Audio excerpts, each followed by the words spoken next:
Hey guys, Harrison101 here with another episode of the Online Racer for you, and wow.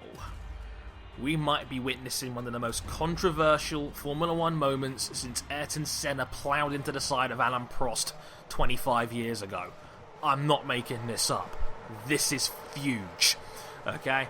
Now, you may or may not have seen the Belgian Grand Prix. I will not spoil the result for you because there's a chance, but by the time this video goes up, you probably still wouldn't have seen the Grand Prix. And out of respect, I won't spoil the outcome.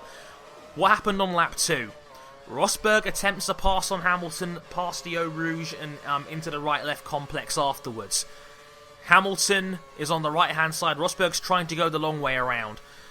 Rosberg basically tries to go the long way around, tries to come back in on the left-hand side apex. Hamilton's got the corner. He comes across over to take the left-hand apex. And as a result, there's been contact. There's been contact between the two. Hamilton took a puncture as a result of it. Rosberg took a bit of front wing damage. Rosberg lost time more in the pits than on track because he was still in the lead at the time because no one could find a way past him. But it pretty much ruined Hamilton's race. Rosberg would go on to finish with a solid result. Again, I won't say what exactly he finished out of respect for the viewers. But it was a big incident. The FIA deemed it a racing incident. It wasn't even brought under attention. It wasn't even under investigation either, which is very interesting considering how normally any contact in a collision is normally investigated at the very least, let alone punishment or anything like that. So as I was saying, pretty darn peculiar. Also, for those guys that may not have watched, Kevin Magnussen has been given a 20-second time penalty for his collision with Alonso, so he's now out of the points, just in case you didn't know that already. But basically, it wasn't under investigation, the FIA left it alone, and basically, that was supposed to be the end of the matter, right? Wrong! There were interviews, as usual, after the Grand Prix. And the two main interviews, obviously besides the two drivers, were Toto Wolff, or obviously one half of the Mercedes team principal duo, and the other one was with Niki Lauda, who both pretty much said the same thing, that Rosberg shouldn't have caused a crash. Toto said you shouldn't be trying to pass people on lap 2, especially when you've got a knife in your teeth, like basically like you're out to get somebody, basically. That's what he was accusing Rosberg of, and for causing an avoidable collision. Now, my take on this is that, yeah, Hamilton did run him pretty close to going off the track on this one. That's what Hamilton does. And it was his corner, and he's entitled to do that. If Rosberg wanted to avoid a collision, all he had to do was slow down and concede the corner. Yeah, didn't happen. And there's a good reason for that, and I'll get to that in a minute. Because Niki Lauda said it was 100% Rosberg's fault. Rosberg said, I don't think I'm being made out to be the bad guy here. The British media are going to lean towards Hamilton. The German media is going to lean towards Rosberg, and yada yada yada. I don't think I'm the equal figure. And to be fair, Lewis Hamilton was actually the calm and mature one for once. He just said, it is what it is. That's racing. Until after the Grand Prix and the main press conferences had finished. Apparently in that time, in the last couple of hours, the teams had an internal meeting, and then Lewis Hamilton told the print media after that in that same team meeting, Rosberg had essentially admitted to him that he avoided basically that he had caused contact on purpose. He didn't deliberately cause a collision, but he deliberately avoided action to avoid the collision, if that makes any sense. Basically, he knew there was going to be contact and didn't do anything to avoid it. Now, the talk about that was strong, the questionable comments as to whether, Hamilton was telling the truth or not. And then about 10 minutes ago, they confirmed that what Mercedes, the team themselves, confirmed that what Rosberg was saying was true. And it's pretty much now a known fact that Rosberg deliberately was the reason there was an accident. Rosberg could have avoided it. I said that beforehand, and he basically admitted that he didn't take avoiding action on purpose. Now, this is an enormous story.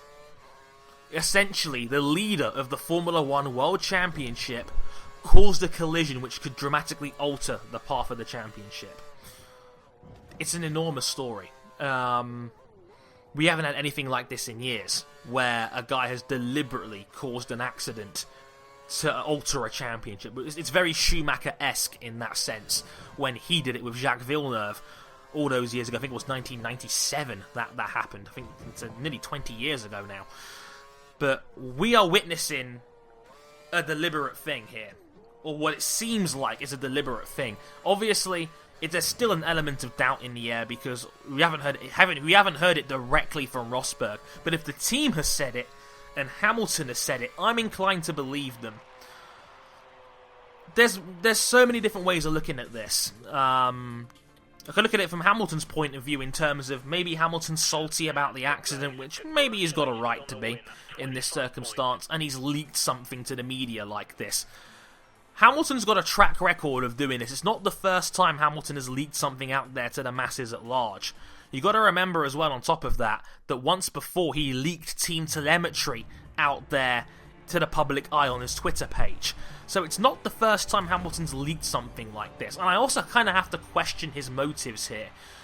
Surely, for the greater good and for the sake of the team, it's probably easier if you don't say something like that in public.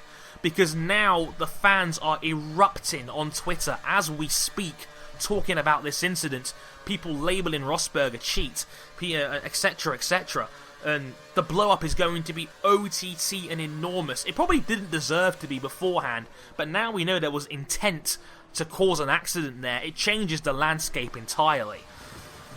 From Rosberg's point of view, it doesn't really make any sense in my opinion, you know. Live to fight another day. I mean, why would you deliberately cause an accident? I mean, according to the quotes that Hamilton said, he did it to, and I quote, prove a point.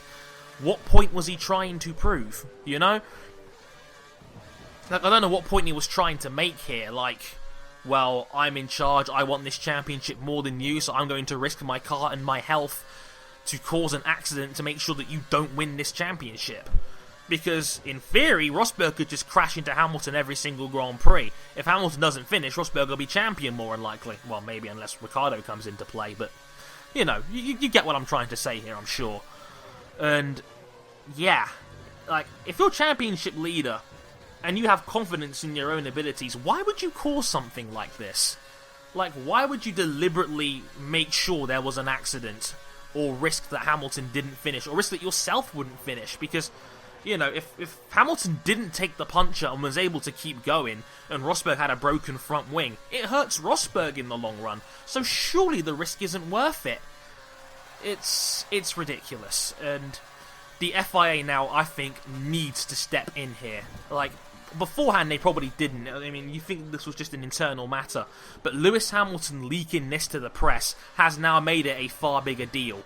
Maybe Hamilton now feels like he's in a situation where his only chance of winning the championship, now he's 29 points back from Rosberg, is he has to say this out there and try and get the FIA on board. I don't know if Hamilton's smart enough to realise this or work it out, or whether he's deliberately just trying to stir the pot a little bit, so to speak. Because in my opinion, they're almost as bad as each other. Hamilton leaking this is pretty darn stupid too, because now you've pretty much thrown your own team and your teammate under the bus for what's going on here. And now your team is going to be in the middle of a probe as to what this accident's going to be and how this is all going to take place. But then there's Rosberg, who's now pretty much admitted he did this on purpose, which is obviously extremely dangerous and completely unacceptable in the grand scheme of things as to what he's doing. Deliberately causing accidents is obviously extremely dangerous, and ethically, it's dreadful. I've always said Ayrton Senna got a free pass when he hit Alain Prost to win a world championship. I mean, Senna could have easily killed himself and Prost in that day, given how the cars were so much more unsafe back in those days. And now we've got a very similar incident here, obviously not to the same degree in terms of scale of accidents or whatever, but it is two guys in the same camp fighting for a championship, and Rosberg has deliberately put his car on the line to try and make sure that Hamilton hasn't finished or takes a hit or takes damage and negatively affects his Grand Prix. The FIA has to step in here. It absolutely has to step in and punish someone. Whether it be Rosberg, whether it be, the team itself, there's got to be an investigation and a probe into this. because this is just an enormous story, and, you know, the accusations and almost confirmation of deliberate sabotage is absolutely enormous. And as a result, there's going to be... This story is going to get darker before it gets better. This is going to be ugly. It was already a minor ugly incident because the team's already had to deal with team order controversies and teammate favouring at one point or the other beforehand. And this is a team that took a lot of pride in not running team orders earlier in the season during races like Bahrain and Spain. Beforehand, this was just a racing incident. Now it's something far, far deeper. Of course, let me know what you guys think in the description, and we'll get some talk going, because this is a huge story, and it's not going to go away anytime soon. Until then, I've been Harrison101. Thank you very much for watching, and I'll catch you guys next time. And trust me, there will be a next time. Sayonara. Congratulations, that's a well-deserved fourth.